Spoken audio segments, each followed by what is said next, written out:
มีสติละอดีตมีสติอยู่กับปัจจุบัน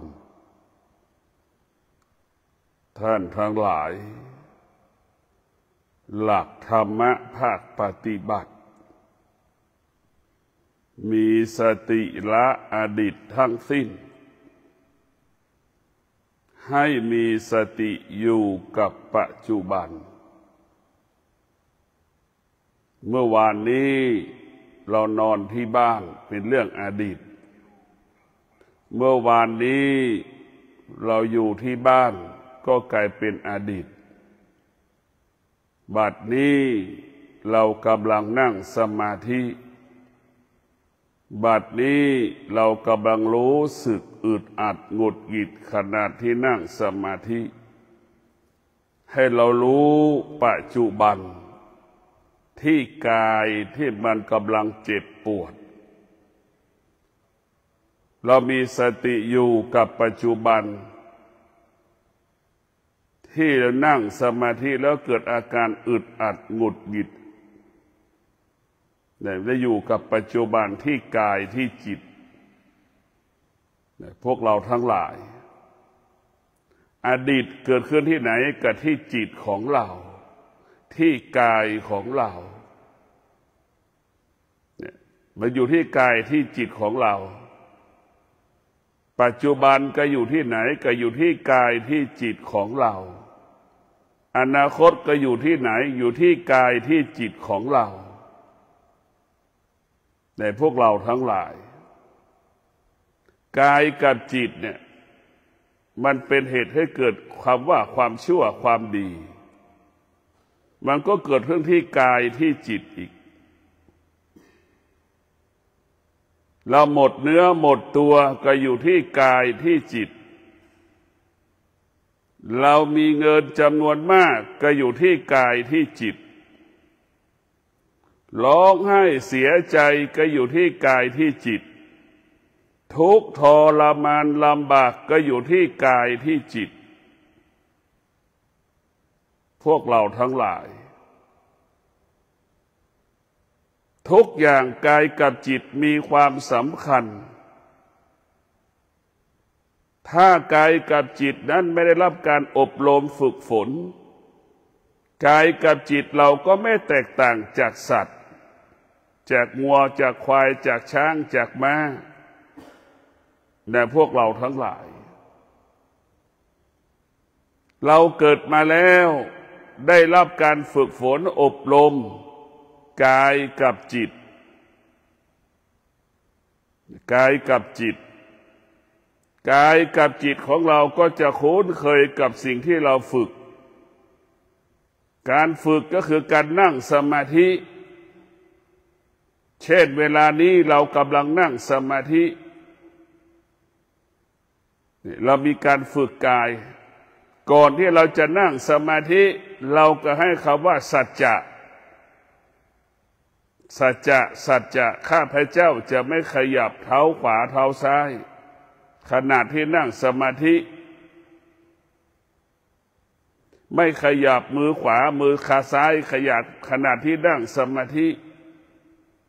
ข้าพเจ้าจะไม่ลืมตาขณะที่นั่งสมาธินี่แหละคือการฝึกนี่แหละคือการฝึกจิตนี่ก็คือการฝึกกายพวกเราทั้งหลาย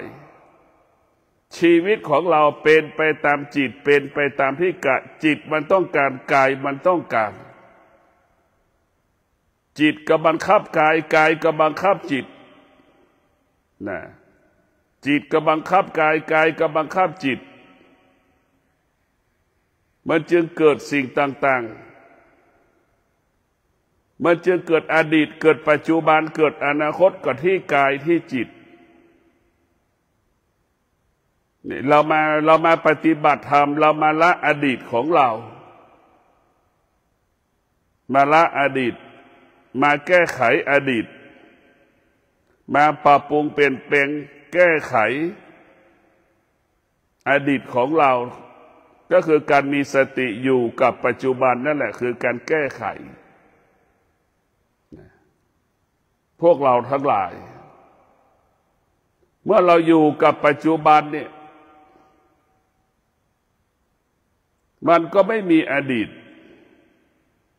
เมื่ออยู่กับปัจจุบันสุขเราก็ไม่ต้อนรับทุกข์เราก็ไม่ต้อนรับก็เพราะสุขมันเป็นของไม่เที่ยงทุกข์มันก็เป็นของที่ไม่เที่ยงสุขแล้วก็กินมาแล้วดังข้าวที่เรากินนั่นแหละทุกข์เราก็คัดเป็นข้าวก็เหมือนข้าวที่เรากินแล้วก็กินมาหมดแล้วทั้งสุขทั้งทุกข์มันเกิดขึ้นแล้วมันก็จากเราไปเกิดขึ้นแล้วก็จากเราไปก็คือสุขกับทุกข์มันก็เป็นเรื่องอดีตทั้งสิ้นแม้กระทั่งที่ว่าคำว่าปัจจุบันก็กลายเป็นเรื่องอดีตอีกใช่ไหมคำว่าปัจจุบันก็กลายเป็นอดีตแต่พวกเราทั้งหลายสิ่งที่อยู่เหนืออดีตสิ่งที่อยู่เหนือปัจจุบันสิ่งที่อยู่เหนืออนาคตก็คือตัวสติตัวสติไม่มีอดีตไม่มีอนาคตไม่มีปัจจุบัน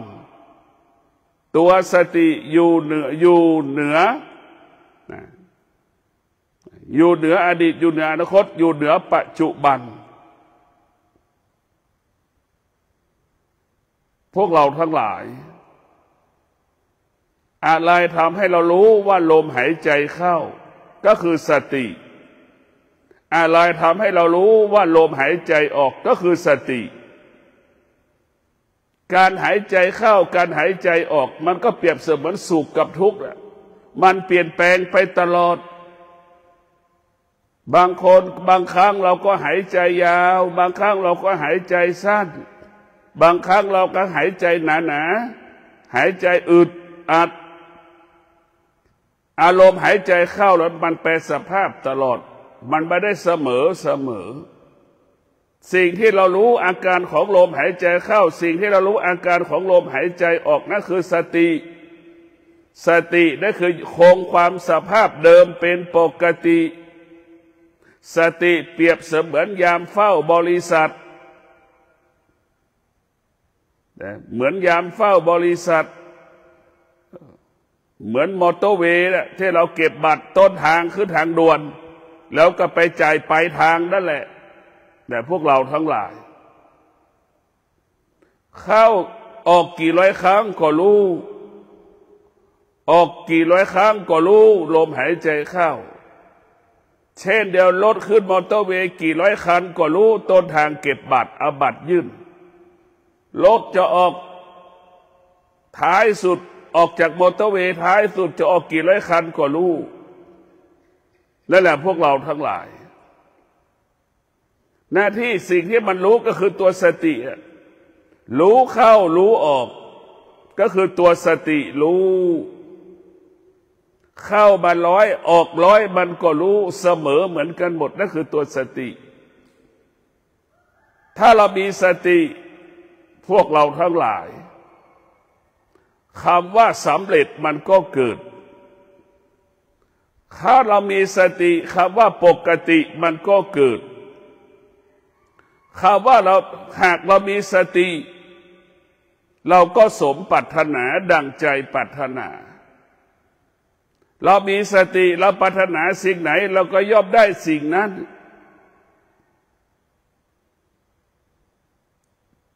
สติจะทำให้เราบรรลุเป้าหมายสติจะทำให้เราบรรลุวัตถุประสงค์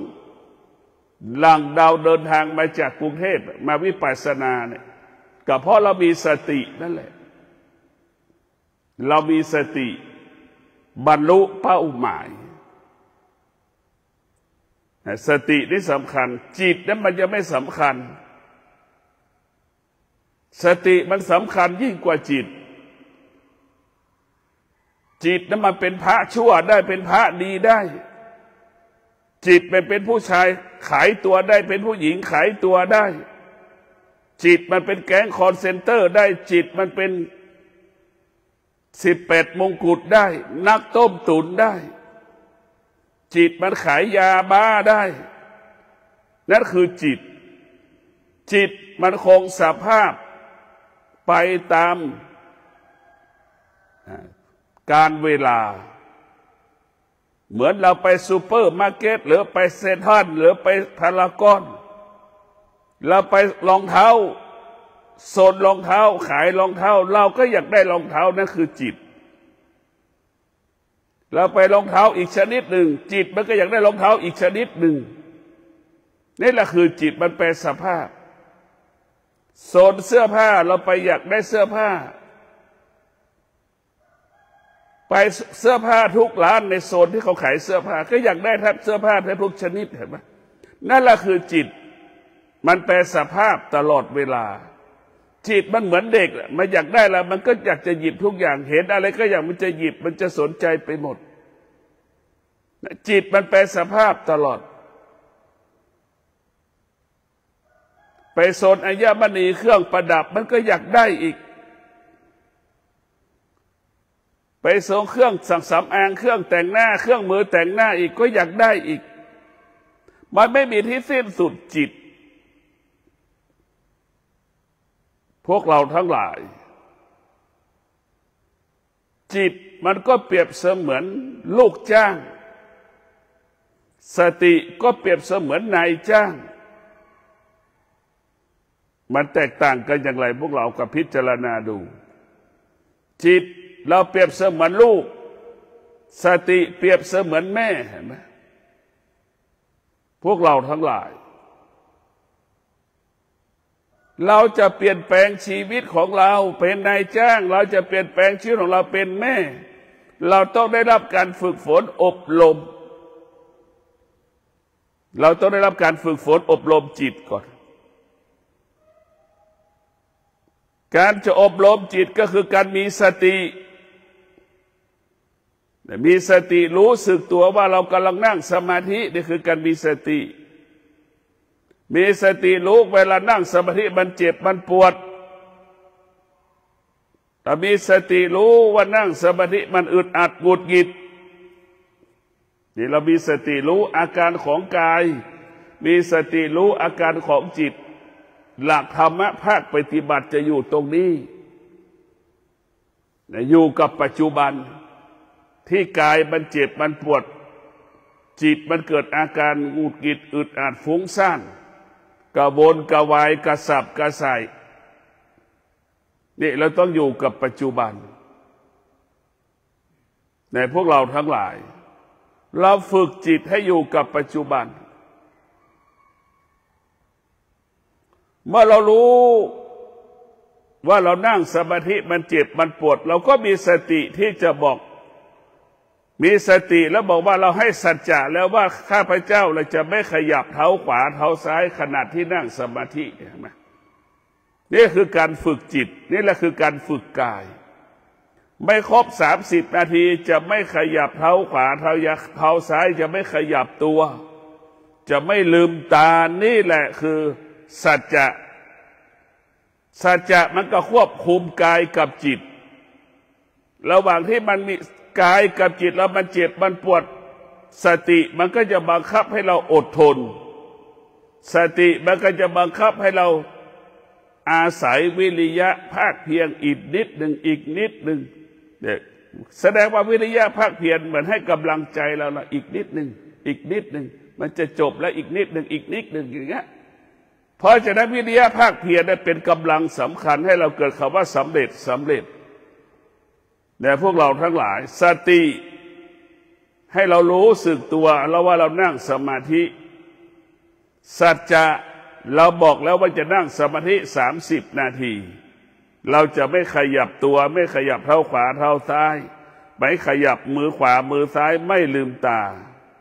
นี่แหละคือสติและสัจจะสติสัจจะมันก็ควบคุมกันอีกเมื่อสติสัจจะปรากฏสติสัจจะมันก็ไปอาศัยความอดทนนะควบคุมอีกขนาดที่มันเจ็บมันปวดเมื่อเจ็บปวดแล้วมันก็บรรเทาไปยังเหลือเวลาอีกสติสัจจะก็ไปบอกให้วิริยะภาคเพียรมาเสริมมาเพิ่มเติมเสริมแต่งอีกนิดหนึ่งอีกนิดหนึ่งมาให้กำลังใจท้ายสุดเรานั่งสามารถนั่งสมาธิครบ30 นาที ไม่ขยับเท้าขวาเท้าซ้ายไม่ขยับมือขวามือซ้ายไม่ลืมตาครบ30 นาทีธรรมะเกิดขึ้นแล้วธรรมะเกิดขึ้นแล้วธรรมะเกิดขึ้นแล้วธรรมะก็คือสติรู้นั่งครบ30 นาทีสัจจะเกิดขึ้นแล้วก็คือธรรมะคือสัจจะสามารถควบคุมการนั่งสมาธิครบ30 นาทีธรรมะเกิดขึ้นแล้วอดทนต่อความเจ็บปวดที่มันปรากฏขณะที่นั่งสมาธิก็เอาความอดทนไปควบคุมธรรมะเกิดขึ้นแล้ววิริยะภาคเพียรขณะที่เรานั่งสมาธิจะไม่ทนวิริยะภาคเพียรมาให้กำลังใจเราจนถึงที่สุดเราก็สำเร็จธรรมะก็เกิดขึ้นแล้วก็คือวิริยะภาคเพียรนี่แหละเรานั่งหลับตาถ้ามันไม่ได้อะไรสักอย่างนะพวกเราต้องมีธรรมะ4 ตัวนี้การนั่งสมาธิควบคุมจิตควบคุมกายก่อนสติสัจจะวิริยะขันติถ้าเราไม่มี4 ตัวนี้เราจะไม่ประสบความสำเร็จในการทำต่างๆเราจะปฏิบัติหน้าที่ก็ไม่สำเร็จเราปฏิบัติธรรมก็ไม่ประสบความสำเร็จเราประกอบอาชีพใดๆก็ไม่ประสบความสำเร็จเรียกว่าสติสัจจะวิริยะขันติเป็นหัวใจของการปฏิบัติธรรมเป็นหัวใจของการปฏิบัติหน้าที่การประกอบอาชีพเราจะเอาสติสัจจะวิริยะขันติไปประกอบอาชีพก็ประสบความสำเร็จเอาสติสัจจะวิริยะขันติไปปฏิบัติธรรมก็ประสบความสำเร็จเรียกว่าเรามีธรรมอยู่4 ตัวตรงนี้สำเร็จทุกอย่างพวกเราทั้งหลายสติสัจจะวิริยะขันติจึงเป็นต้นกำเนิดคำว่าสำเร็จคำว่าความสำเร็จใดๆเกิดจากสติสัจจะวิริยะขันติความสำเร็จนั้นบริสุทธิ์ความสำเร็จนั้นสะอาดหมดใสความสำเร็จนั้นเทพเทวดายอมรับความสำเร็จนั้นมนุษย์หญิงชายทั้งหลายยอมรับแม้กระทั่งเราก็ยอมรับถ้าความสำเร็จนั้นเกิดจากสติสัจจะวิริยะขันติเป็นสิ่งที่ยิ่งใหญ่มากถ้าเราสำเร็จในพวกเราทั้งหลายเราจะเห็นได้ว่าพระธุดงค์บางรูปให้สัจจะเดินจากลพบุรีมาแม่สายเขาก็สามารถเดินจากลพบุรีมาแม่สายได้เป็นแรมเดือนนี่แหละคือสติและก็มีสัจจะรู้สึกตัวว่าเจ็บปวดก็นั่งพักรักษาแผลก่อนเท้าแห้งเท้าหายเจ็บอะไรเขาค่อยเดินนี่แหละรู้จักสติก็ให้รู้จักตัวเองสตินี่แหละจะทำให้เราตื่นพวกเราทั้งหลายเรามาฝึกกายมาฝึกจิตเรามาพูดถึงจิตอย่างที่บอกแล้วว่าเป็นพระชั่วพระดีเป็นพระพุทธเจ้าเป็นพระอรหันต์นั่นคือจิตเป็นผู้ชายขายตัวนั่นคือเป็นนั่นแหละคือจิตเป็นผู้ดีนั่นแหละคือจิตพวกเราทั้งหลายจิตเบื้องต้นก้องจิตของเราต้องประกอบไปด้วยศีลก่อนเอาศีลไปควบคุมจิตถ้ามีตัวตนก็เหมือนคนนี่แหละจิตถ้ามีตัวตนก็ต้องเป็นคนนี่แหละถ้าจิตมีศีลจิตนั้นก็จะบริสุทธิ์จิตมีสมาธิจิตนั้นก็สะอาดจิตนั้นก็เบาจิตก็สบายถ้าจิตมีปัญญาจิตก็หลุดพ้นจากสิ่งที่รับรู้หลุดพ้นรับรู้สึกจากสิ่งที่เรารู้ทั้งหมดทั้งสิ้นแต่พวกเราทั้งหลายเรามีสติโดยเฉพาะเดือนนี้เป็นเดือนของแม่วันแม่แห่งชาติเนี่ยโดยเฉพาะลูกต้องมีสติลูกที่มีสติก็มีความพร้อมที่อยู่กับพ่อกับแม่ลูกที่มีสติก็มีความพร้อมที่จะต้อนรับพ่อกับแม่ในวันแม่แห่งชาติลูกที่มีสติก็เตรียมตัวมอบวัตถุสิ่งของให้กับแม่ในวันแม่แห่งชาติลูกบางคนก็จะซื้อผ้ามอบให้กับแม่ลูกบางคนก็ซื้อซื้อรองเท้าให้กับแม่ ซื้อของใช้ในครัวเรือนให้กับแม่ลูกบางคนก็พาแม่ไปกินข้าวนั่นแหละคือลูกที่มีสติจะต้อนรับแม่ด้วยอามิตรสะบูชาปฏิบัติบูชาให้กับแม่ตนเองลูกที่ขาดสติคิดแล้วจะไปที่ไหนดีไปกินไปเที่ยวไปเล่นมาลูกที่ขาดสติไปกินไปเที่ยวไปเล่นนะลูกที่ขาดสติในพวกเราทั้งหลายลูกที่ขาดสติก็จะไปต่างจังหวัดไปต่างประเทศนะลูกที่ขาดสติแม่ไม่มีค่าแม่ไม่มีความสำคัญนะคนอื่นๆสำคัญกว่าแม่ตนเองลูกที่ขาดสติลูกที่มีสติก็คือจะมาปฏิบัติธรรม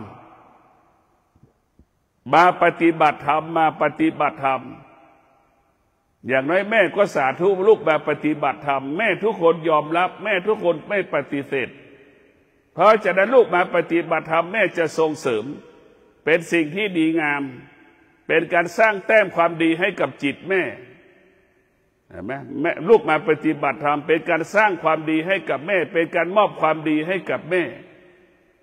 ลูกปฏิบัติตนประพฤติตนเป็นคนดีนั่นแหละเป็นการมอบความดีให้กับแม่ตรงกันข้ามลูกที่ขาดสติไปต่างประเทศแม่กังวลใจทุกข์ใจกับปัญหาต่างๆเหตุการณ์ต่างๆที่มันเกิดขึ้นกับทุกวันบนโลกใบนี้แต่พวกเราทั้งหลายลูกที่มีสติกับลูกที่ขาดสติก็แตกต่างกันแตกต่างกันลูกที่ขาดสติก็จะทำอะไรตามใจตัวเองไม่แคร์ความรู้สึกของแม่ไม่สนใจว่าแม่นั้นจะร้องไห้เสียใจคิดถึงเราไม่คิดถึงเราไม่มีค่าแม่ไม่มีค่าสรุปคือลูกที่ขาดสติแม่ไม่มีค่าเพื่อนมีค่านี่กว่าแม่ตัวเองนั่นแหละลูกที่ขาดสติแต่พวกเราทั้งหลายวันแม่แห่งชาติก็เป็นการเตือนสติให้ลูกได้รับรู้ว่าสิ่งที่เรามีอยู่เกิดจากแม่เรามีสามีได้ก็เพราะแม่ของเรานี่แหละเรามีสมบัติได้ก็เพราะแม่ให้ชีวิตเรานั่นแหละคือเรามีสมบัติได้แม่ให้ชีวิตเราจึงมีสามีที่ดีแม่ให้ชีวิตเราจึงมีสมบัติที่เรามีอยู่ทุกวันนี้สิ่งที่เรามีอยู่เกิดจากแม่ให้ทั้งสิ้นโลกใบนี้เป็นสมบัติของพ่อของแม่เราหมดลูกคนไหนมีสติลูกคนไหนมีความอดทนลูกคนไหนมีพลังมีความสามารถสมบัติทั้งโลกเนี่ยเป็นสมบัติของพ่อของแม่ลูกคนไหนที่มีความขยันอดทนลูกคนนั้นก็จะมีทรัพย์มีสมบัติโลกใบนี้เป็นสมบัติของพ่อของแม่ในพวกเราทั้งหลายลูกคนไหนที่มีสติลูกคนไหนที่มีความอดทนมีวิริยะภาคเพียรลูกคนนั้นก็จะมีทรัพย์มีสมบัติมากลูกที่ขาดสติก็ขอเงินพ่อแม่ใช้ตลอดเวลาโดยเฉพาะลูกผู้ชายเนี่ย 90% ของเงินพ่อแม่ใช้แทบทุกคนลูกผู้หญิงน้อยมากที่จะขอเงินแม่ใช้น้อยมากพวกเราทั้งหลายการที่แม่จะเอาลูกผู้หญิงขอเงินจากแม่การที่แม่จะเอาเงินให้ลูกผู้หญิงก็น้อยมากเห็นไหมน้อยอีกการที่ลูกผู้ชายขอเงินนี่แม่ให้มากกว่าลูกผู้หญิงอีกลูกผู้ชายขอ10 ครั้งได้แค่10 ครั้งเวลาขอก็ไม่ต้องมีเหตุผลแม่ที่ขาดสติก็จะเป็นแบบนี้แม่ที่ขาดสติแม่ก็จะลำเอียงเห็นลูกผู้ชายดีกว่าลูกผู้หญิงแม่ที่มีสติก็จะเห็นความสำคัญลูกทุกคนสำคัญเหมือนกันหมด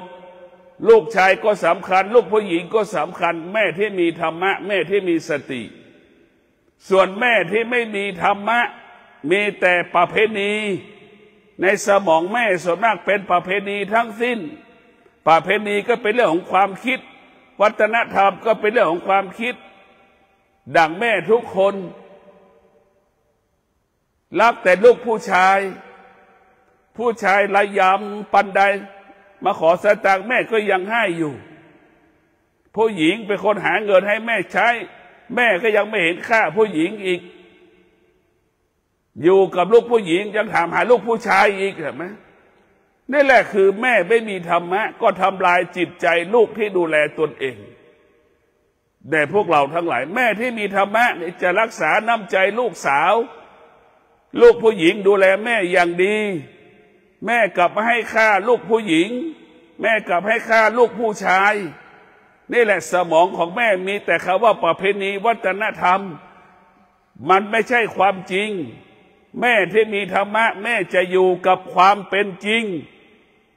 ลูกคนไหนที่ประพฤติตนปฏิบัติตนเป็นประโยชน์เกิดประโยชน์ต่อครอบครัวแม่ต้องยกย่องสรรเสริญให้เป็นลูกตัวอย่างในครอบครัวให้เป็นแบบอย่างแต่ทุกวันนี้ลูกผู้หญิงเนี่ยเหมือนลูกคนอื่นเหมือนลูกเมียน้อยลูกผู้หญิงลูกผู้ชายเนี่ยเหมือนลูกในท้องเนี่ยลูกผู้หญิงเหมือนลูกท้องคนอื่นมันไม่ยุติธรรมเนี่ยพวกเราทั้งหลายแม่เนี่ยไม่ยุติธรรมให้สำหรับลูกรักแต่ลูกผู้ชายรักแต่ลูกผู้ชายลำเอียงแต่ลูกผู้ชายหมดปกป้องลูกผู้ชายหมดช่างมันนั่นแหละคำนี้แหละช่างมันลูกผู้หญิงทั้งหลายถึงเบื่อแม่จึงไม่อยากอยู่ใกล้แม่ก็เพราะแม่ไม่ยุติธรรมแม่ไม่มีความเป็นธรรมหวังว่าแม่แห่งชาติแม่ทุกคนต้องมีสติต้องมีความยุติธรรมให้กับลูกตนเองถ้าแม่มีความยุติธรรมแล้วลูกทั้งหลายจะไปมาหาสู่แม่ตลอดเวลาแม่มีลูก10 คนลูก10 คนก็ต้องมาหาแม่หมดถ้าแม่ไม่ยุติธรรมแม่ลำเอียงลูกก็ไม่มาหาสู่กับแม่ไม่ไปมาหาสู่แม่รักลูกผู้ชายไม่มีธรรมะลูกผู้ชายขาดสติลูกผู้ชายก็ไม่มาหาแม่อีกก็พาเมียพาลูกไปเที่ยวต่างจังหวัดเห็นไหมมันก็จบอีกแม่ลำเอียงต่อลูกผู้หญิงลูกผู้หญิงมีธรรมะลูกผู้หญิงมีสติก็คิดถึงแม่ตัวเองอีกทั้งที่แม่เบียดเบียนแม่ไม่เห็นค่าลูกที่มีธรรมะก็เห็นค่าแม่ตนเองอีกเห็นไหมเขาจึงเรียกว่าอภิชาติบุตรมีธรรมะมากกว่าพ่อกับแม่บุตรมีคุณธรรมมากกว่าพ่อแม่บุตรนั้นจึงมีความยุติธรรมให้พ่อแม่ตัวเองนี่แหละพวกเราทั้งหลายทุกวันนี้มันวิบัติไปหมดแล้วมันวิบัติคำว่าวิบัติก็คือลูกก็ไม่เคารพพ่อและเคารพแม่ปัจจุบันนี้แม่ก็ไม่เป็นแม่ตัวอย่างเหมือนคนโบราณอีกแล้ว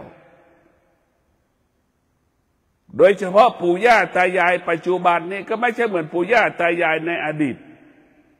ปู่ย่าตายายในอดีตโบราณนั้นเขามีคุณธรรมมีธรรมะแก่ก็คือแก่เขาก็รู้จักคำว่าคนแก่ก็ต้องอยู่บ้านคนแก่ก็ต้องปฏิบัติตนเหมือนคนแก่เดี๋ยวนี้คนแก่70 60 80ทำตัวเหมือนเด็กอายุ18ทำตัวเหมือนเด็กอายุ40 30นะพวกเราทั้งหลายดังที่บอกว่าแก่แล้วมีความสุขแก่แล้วแสวงหาความสุขแก่ด้วยกิเลสนะแก่ด้วยกิเลสเนี่ยมันก็แสวงหาความสุขแก่ด้วยธรรมะก็แสวงหาความสงบเนี่ยพวกเราทั้งหลายลูกผู้หญิงทั้งหลายจงภูมิใจที่เกิดมาเป็นลูกเราทำหน้าที่การเป็นลูกสมบูรณ์แบบที่สุดคือลูกผู้หญิงสมบูรณ์แบบที่สุดลูกผู้ชายน้อยมากที่จะทำหน้าที่สมบูรณ์แบบแต่พวกเราทั้งหลายลูกที่มีธรรมะก็มีความพร้อมต้อนรับแม่ในวันแม่แห่งชาติแต่พวกเราทั้งหลายลูกที่ไม่มีธรรมะไม่พร้อมต้อนรับแม่ในวันแม่แห่งชาติไปต่างจังหวัดไปกับเพื่อนเห็นเพื่อนดีกว่าพ่อแม่ตนเองอีกนะครับอันนี้แหละลูกที่ไม่มีธรรมะลูกที่ขาดสติก็จะเป็นเช่นนี้ลูกที่มีธรรมะจะสลัดทุกอย่าง สละทุกอย่างจะต้องไปกินข้าวกับแม่ต้องไปไหว้แม่ต้องไปหาแม่ต้องไปอยู่กับแม่นี่แหละลูกที่มีธรรมะจะมอบความสุขให้กับแม่แม่กับไม่ต้องการวัตถุสิ่งของใดๆจากลูกแม่ต้องการความรู้สึกที่ดีๆจากลูกเท่านั้นแม่ต้องการความรู้สึกที่ดีๆจากลูกเท่านั้นเช่นลูกมาเยี่ยมแม่วันแม่แห่งชาติแม่ก็มีความสุขแม่ที่มีธรรมะก็เตรียมความพร้อมต้อนรับลูกหาอาหารเตรียมให้ลูกถามว่าลูกจะมาบ้านไหมจะมากินข้าวไหมแม่ก็เตรียมให้หมดแม่ว่าลูกชอบอะไรแม่ก็จะหาให้หมดลูกแม่ที่มีธรรมะจึงแม่มีความพร้อมต้อนรับลูกตนเองในพวกเราทั้งหลายธรรมะนี่มีความสำคัญมากธรรมะมีความสำคัญต่อการมีชีวิตอยู่ของเรามีสติอยู่ถ้าเรามีสติได้อยู่กับปัจจุบันมีสติละอดีตมีสติละอนาคตมีสติอยู่เหนือปัจจุบันอยู่เหนือปัจจุบันเนี่ยหายใจเข้าหายใจออกนี่เราอยู่เหนือปัจจุบันเราไม่ได้อยู่กับปัจจุบันเราอยู่เหนือมันเข้าเราก็รู้อยู่เหนือมาแล้วออกเราก็รู้เราอยู่เหนือมาแล้วออกก็เป็นอดีตเข้าก็เป็นอดีตเห็นไหมมันกำลังจะออกก็เป็นอนาคตมันออกแล้วก็กลายเป็นอดีตหรือที่มันออกอยู่คำว่าอดีตอนาคตปัจจุบันมันก็คือคำเดียวกันดังมะม่วงที่มันดิบพอมันแก่แล้วมันก็สุกก็คือรูปสีเหลืองเห็นไหมมันเกิดที่เดียวกันหมดคำว่าอดีตปัจจุบันอนาคตเนี่ยมันเกิดที่เดียวกันดังมะม่วงตอนที่มันหนุ่มมันก็เป็นสีเขียวมันแก่ๆก็เป็นสีเหลืองจึงเรียกเขาว่ามันหนุ่มมันแก่เช่นเดียวเขาว่าอดีตปัจจุบันอนาคตนั่นแหละพวกเราทั้งหลายมันเกิดที่เดียวกันหมดความชั่วก็ดีความดีก็ดีเกิดที่เดียวกันหมดอยู่ในที่ไหนที่เดียวอยู่ที่กายกับจิตเอานี่แหละแต่พวกเราทั้งหลายถ้าเรามีปัจจุบันเนี่ยเราจะรู้เลยเราอยู่กับปัจจุบันแล้วก็อยู่เหนือปัจจุบันแต่จริงๆแล้วสติไม่มีอดีตสติไม่มีปัจจุบันอะไรเกิดขึ้นสติก็คงสภาพเดิมเห็นไหมมันมีอดีตไหมพวกเราพิจารณาดูอะไรจะเกิดขึ้นสติก็คงสภาพเดิมไม่เป็นไปตามสิ่งที่มันปรากฏสติก็คงสภาพเดิมที่มันปรากฏอยู่ที่เดิมเสมอแต่พวกเราทั้งหลายที่มีสติพิจารณาธรรมะเนี่ยหมายถึงความจริงของชีวิตเช่นมนุษย์ทุกคนต้องการความสงบเสมอเหมือนกันหมดความสุขเราต้องการมันแค่บางเวลา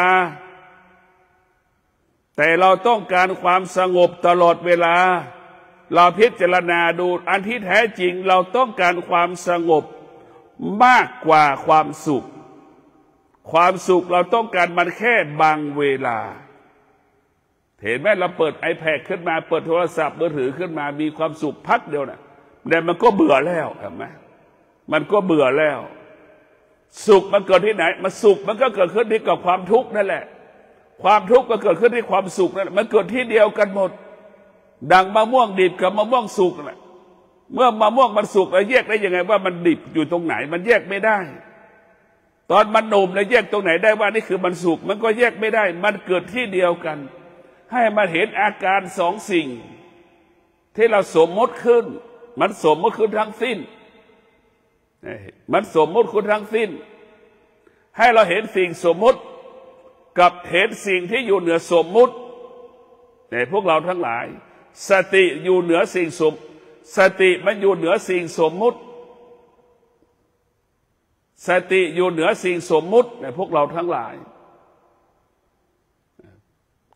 เราต้องเห็นสิ่งที่สมมุติทั้งสิ้นหายใจเข้าหายใจออกเราก็สมมุติขึ้นเองว่ามันหายใจเข้าหายใจออก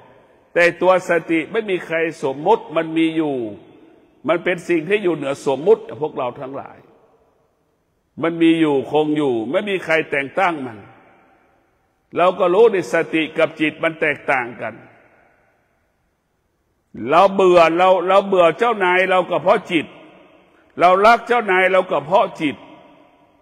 เนี่ยพวกเราทั้งหลายถ้าเรามีสติสติก็คือปัญญาปัญญาก็คือสติสติปัญญาคือตอนให้เรารู้เมื่อเรารู้เราก็อยู่เหนือสิ่งที่เรารู้เมื่อเรารู้เราก็ละสิ่งที่เรารู้ชอบใจเราก็ละไม่ชอบใจเราก็ละชอบใจเราก็อยู่เหนือไม่ชอบใจเราก็อยู่เหนือมันจะชอบใจไม่ชอบใจเราก็ไม่ไปตามรู้มันเราไม่ต้องไปตามรู้สิ่งที่เราชอบเราไม่ต้องไปตามรู้สิ่งที่เราไม่ชอบจึงเกิดคำว่ารู้ไม่ตามรู้พวกเราทั้งหลายหัวใจวิปัสสนาเนี่ยมันก็อยู่ตรงนี้แหละสติรู้สึกตัวรู้สึกตัวแต่พวกเราทั้งหลายจิตรู้สิ่งใดให้ละสิ่งนั้นจิตรู้สิ่งใดให้อยู่เหนือสิ่งนั้นจิตรู้ไม่ตามรู้จิตรู้ไม่ตามรู้เมื่อเราไม่ตามรู้มันก็ไม่ทุกข์เมื่อเราไม่ตามรู้เราก็ไม่กังวลใจใจเราก็เป็นอิสระเมื่อเราไม่ตามรู้ใจเราก็สบายใจเพราะเราไม่ตามรู้ใจเรามั่นคงเพราะใจเราไม่ตามรู้กายเราสบายกายก็เพราะกายมันไม่ต้องตามรู้เหมือนเราไปตามรู้ไปไหว้พระธาตุโดยสุเทพไปตามรู้มันเหนื่อยไหมล่ะเพราะฉะนั้นเราไม่ต้องไปตามรู้ว่าชั่วว่าดีเราไม่ต้องไปตามรู้มันอยู่ที่ตัวเราหมดเลยชั่วดีอยู่ที่ตัวเราบุคคลที่มีสติก็จะเห็นกายเห็นจิตเป็นหลักจะเห็นกายเห็นจิตเป็นหลักของธรรมะธรรมะที่แท้จริงเกิดขึ้นที่กายกับจิตแต่พวกเราทั้งหลายความสุขความทุกข์นั่นแหละคือธรรมะในความสุขความทุกข์นั่นคือธรรมะมันเกิดขึ้นที่กายกับจิตถ้าไม่มีกายไม่มีจิตธรรมะไม่เกิดเพราะกายกับจิตมันเป็นตำราเรียนที่เป็นอมตะเป็นตำราเรียนวิเศษร่างกายของเราเหมือนตำราเรียนจิตของเราก็เปรียบเสมือนคนอ่านตำราเป็นผู้ศึกษาตำราแต่พวกเราทั้งหลายทุกอย่างมันอยู่ที่กายกับจิตพระพุทธเจ้าได้เป็นพระพุทธเจ้ากับเพราะกายกับจิตคนที่ไม่ได้บรรลุธรรมกับเพราะกายกับจิตพวกเราต้องมีสติอยู่กับปัจจุบันและก็อยู่เหนือปัจจุบันเหมือนดังองคุลิมานเห็นพระพุทธเจ้ากำลังวิ่งเห็นไหมคือปัจจุบันเห็นพระพุทธเจ้าแล้วจะตัดเอานิ้วมือสุดท้ายจะครบแล้วจำนวนที่อาจารย์บอกก็เลยวิ่งเห็นไหมองคุลิมานเห็นพระพุทธเจ้าวิ่งเพื่อจะไปตัดนิ้วมือพระพุทธเจ้าเห็นไหมองคุลิมานมันละอดีตมันละปัจจุบันมันก็ละความโลภความโกรธความหลงความอยากได้อยากมีอยากเป็นละความรู้สึกได้เห็นไหมองคุลิมานมีสติกับตัวกับใจก้มกราบพระพุทธเจ้าสลัดอารมณ์สละอารมณ์สละอารมณ์ความรู้สึกทิ้งไปให้หมดที่เป็นโจรที่เป็นอวิชชาครอบงำจนถึงที่สุดก็ได้ฟังธรรมพุทธเจ้าที่สุดก็ได้บรรลุธรรมเป็นพระอรหันต์นี่แหละพวกเราทั้งหลายองคุลิมานฆ่าคนยังได้เป็นพระอรหันต์ได้ถ้าเราละอดีตละอนาคตละปัจจุบันความดีงามก็เกิดขึ้นมาทันทีแต่พวกเราทั้งหลายเดือนนี้เป็นเดือนแห่งวันแม่ก็ขอให้พวกเราทั้งหลายระลึกถึงแม่น้อมกายน้อมจิตระลึกถึงแม่ถึงแม้เราจะไม่มีเวลาไปหาแม่ก็ขอให้ได้สวดมนต์ระลึกถึงแม่ แม่คือผู้ที่เสียสละทุกสิ่งทุกอย่างให้กับลูกไม่มีผู้หญิงคนไหนที่อดทนเท่ากับแม่ไม่มีแล้วโลกใบนี้ไม่มีผู้หญิงคนไหนที่เสียสละให้กับเราเท่ากับแม่เราไม่มีแล้วไม่มีผู้หญิงคนไหนที่ปรารถนาดีต่อเราเท่ากับแม่เราก็ไม่มีแล้วแม่นี่แหละเป็นผู้ที่บริสุทธิ์แม่นี่แหละเป็นผู้ที่บริสุทธิ์มีแต่ความปรารถนาดีให้กับลูกตนเองก็ขอให้ลูกทั้งหลายมีสติและลึกถึงแม่ขอให้ลูกทั้งหลายน้อมกายน้อมใจและลึกถึงคุณความดีที่แม่เลี้ยงเรามามันทุกข์มันทรมานมันลำบากขนาดไหนคนที่เป็นแม่และก็มีลูกให้ความยุติธรรมกับแม่ด้วยอย่าหลงลูกตัวเองและไปลืมแม่ไว้ข้างหลังลูกจำนวนมากยังเป็นเช่นนี้เช่นวันแม่เนี่ยก็พาลูกตัวเองไปกินข้าวแต่กระทิ้งแม่ตัวเองไว้ข้างหลังเนี่ยมันยุติธรรมไหมนี่แหละลูกที่มันขาดสติแม่เราก็เป็นอยู่เราคิดถึงลูกเราฉันใดแม่ก็คิดถึงเราฉันนั้นเพราะเราเป็นลูกของแม่พวกเราทั้งหลายต้องมีสติจะเกิดคำว่าสมดุลถ้าเรามีสติจะเกิดคำว่ายุติธรรมเมื่อเกิดความสมดุลเกิดความยุติธรรมความสงบสุขก็เกิดขึ้นที่กายที่จิตเราก็สะสมคุณแห่งความดีสะสมความดีสะสมความดีจึงทำให้จิตจึงทำให้กายเรามีพละมีพลังจึงให้กายให้กับจิตเรามีพลังมีอำนาจสงบสุขยิ่งขึ้นไปขอเจริญพร